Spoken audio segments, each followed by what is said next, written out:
Now, it's caused much controversy, but one of the most OTT reactions to Jeremy Clarkson's Meghan Markle column over the weekend came from the hysterical SNP. The party's shadow culture secretary, John Nicholson, penned a hilarious letter to ITV demanding Clarkson be cancelled from his Who Wants to Be a Millionaire presenting gig and then permanently banned from television. Now, can I remind Mr Nicholson that freedom of speech only works if you accept that sometimes people might say things that you find offensive?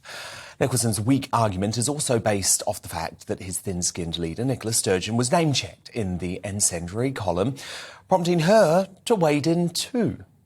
Perfectly frank, the emotion I feel most strongly for men like Jeremy Clarkson is pity, that somebody can be so distorted by hate, in this case hate against Meghan Markle, that they write that kind of, vile stuff in a newspaper. I mean, she's the fine one to talk about hate. The SNP's venomous campaign against the Tories has been running unchecked for years, not least when they ran this television advert in May showing a granny launching a Tory voting mannequin across a field. So, Ann Widdecombe, what I find fascinating about this is the left always like to say, oh, cancel culture doesn't exist, but surely this proves it's alive and well and kicking, especially in Scotland. Indeed, and I mean, the silly thing about this is it was in very, very poor taste, that comment.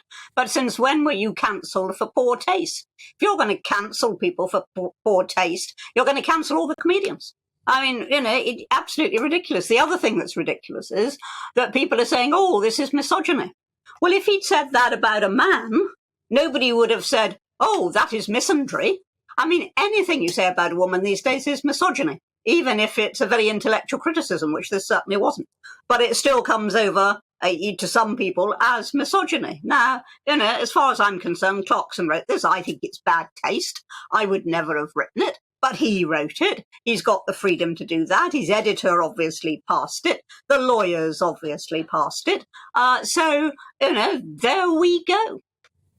No, I actually agree on that, because the thing is, Anne, Clarkson is quite a comedic writer as well. There's something quite surreal in the way that he pens his columns. It's different to how you and me do it. He comes at it from a comic leaning. So personally, I would never have written it either.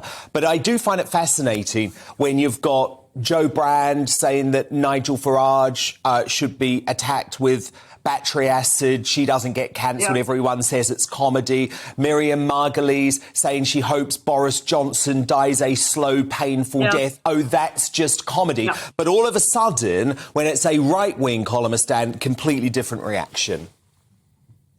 Indeed, and that does expose the sheer hypocrisy of the cancel culture. What they really mean is they just want to cancel those they don't like. And as long as somebody's on the politically right side as far as they're concerned, which is, of course, the politically left side, then fine, put up with absolutely anything. Of course, Clarkson shouldn't be banned from anything as a result of this.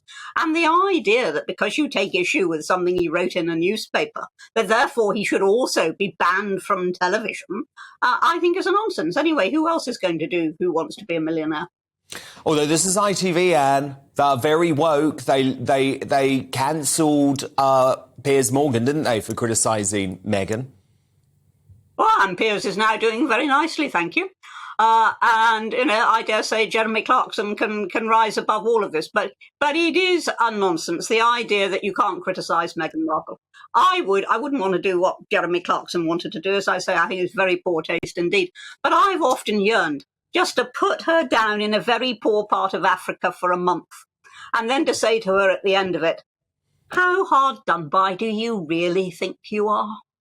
Yes, exactly. She ain't no victim, Anne, as they say. Look, Anne, we've loved your contributions all year. This will be the last time we talk in 2022, so have a very Merry Christmas. Can't wait to speak again in 2023. What are your plans? I'm having a quiet Christmas, I'm very pleased to say, and the family are invading for New Year. So I shall gear up then. But before that, nice, quiet, peaceful Christmas and a long walk on Dartmoor. Merry Christmas to all the viewers.